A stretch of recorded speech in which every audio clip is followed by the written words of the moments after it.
Nagpasalamat naman ang kababayan nating overseas Filipino workers kay Pangulong Ferdinand R. Marcos Jr. matapos sagutin ng Pangulo ang bayarin sa kanilang mga balikbayan box. Tiniyak naman ng Bureau of Customs na pananagutin na ang mga logistic providers na umano ng modus ng mga balikbayan box. Yan ang report ni DK Zarate ng Radyo ng Pilipinas. Lubos ang pasasalamat ng mga kababayan nating overseas Filipino worker at kanilang mga kamag-anak kay Pangulong Ferdinand Marcos Jr. Malapit na kasi nilang matanggap ang mga balikbayan box dahil sinagot na ng Pangulo ang gastusin para dito. Para po sa ating Pangulo, maraming salamat po. Dahil po sobrang bilis po na naging proseso simula po nung i-announce po ninyo sa television na tutulungan niyo po ang mga OFW na matanggap po yung mga balikbayan box. Actually po, talagang thankful po kami. Isa lamang si Ate Mariflor sa mga OFW na naloko ng mga logistic provider. Kwento niya, binayaran niya ang shipping fee para sa balikbayan boxes pero hindi tinupad ng kumpanya ang obligasyon. 2024 nang ipindala niya ang balikbayan boxes mula sa Dubai pero siya na rin pala ang tatanggap nito sa Pilipinas makalipas ang 2 taon. Sobrang halaga po kasi pinagpaguran po talaga namin Pawis po namin ang inano namin sa balikbayan box po na ito. Kung ano po ang laman niyan,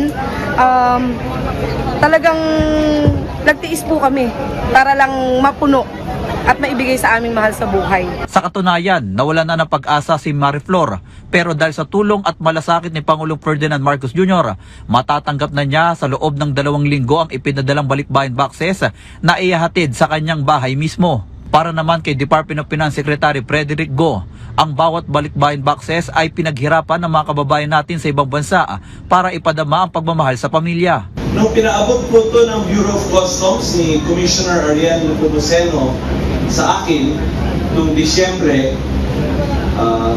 ay immediately sinabi ko na tutulungan natin sila. At pinuntahan ko po ang ating mahal na Pangulo at sinabi ko sa kanya ang problemang ito na may mga, at least at the time, ang estimate namin ay 40,000 abandoned balikbayan boxes. And immediately, sinabi ni Pangulo na tulungan mo silang lahat at walang dagdag gastos sa kahit bagay. Sa ngayon, kumikilos na ang Bureau of Customs o BOC para masampa ng kasong large-scale estafa ang 11 logistic providers na hindi tumupad sa kanilang obligasyon. Kabilang na rito ang hindi pagbabayad ng buwis kung kaya't hindi nakarating ang mga balikbayan boxes sa mga kamag-anak ng mga OFW. Sa pagtaya ng Bureau of Customs, aabot sa 300 milyong piso ang nakuha ng mga logistic provider mula sa mga ipinadalang balikbayan boxes. Apila ng mga OFW at kanilang mga kamag-anak sa pamahalaan. Kasuhan ang mga nanloko sa kanila para hindi na maulit ang mga gantong modus. Mula sa Maynila para sa Integrated State Media, DK Zarate ng Radyo Pilipinas, Radyo Publiko.